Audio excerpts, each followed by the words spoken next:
Ngibingelele-ke kuwe mlaleli-ke, ngiyathemba ukuthi-ke uyaphila-ke. Mina ngizocela kuwe laphana-ke ukuthi-ke uma ngabe usamusha kuleli khasi-ke leli-ke wenza okulungile-ke laphana-ke ucindezele ibhathini subscribe, akubizi imali nje, kumahhala, awukhiphi ngisho-ke nesenti-ke elimnyama-ke leli-ke khona uzokwazi ukuthi uy'thole zonke-ke iy'ndaba esikulethela zona-ke kulo leli khasi kusukela-ke manje. So nje wena okudingakala ukuthi ukwenze ukuthi ucindezele usubscribe, lapho usubscribe akubizi imali, kumahhala, ukhiphe nesenti-ke elimnyama-ke.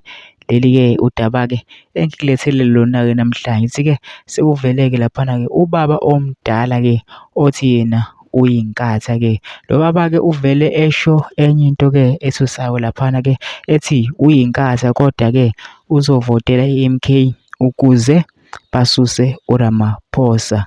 Ngamafuphi uthi lo baba inkatha ezosebenzisana ne-MK ukuze kusuke phela uRamaphosa-ke. Kodwa-ke angifuni ukuthi wezwa ngami-ke, ngizokudlalela-ke ikliphu yalo baba lona-ke ngicela kuwe-ke mina-ke laphana ukuthi uma sizwile-ke le kliphu-ke ungene kuma-comment section laphana-ke ufike ubhale ucabangani-ke ngalo-ke lolu daba-ke lolu-ke masucindezela nebhathini usubscribe-ke akubizi imali, kumahhala nje, ukhiphe nesenti-ke elimnyama leli-ke khona uzokwazi ukuthi uy'thole zonke-ke iy'ndaba esikulethela zona-ke kusukela manje kulo-ke leli khasi-ke leli-ke. Nayo-ke le kliphu-ke awuyithokozele. Kodwa sisenkatheni, uyezwa yini mfowethu?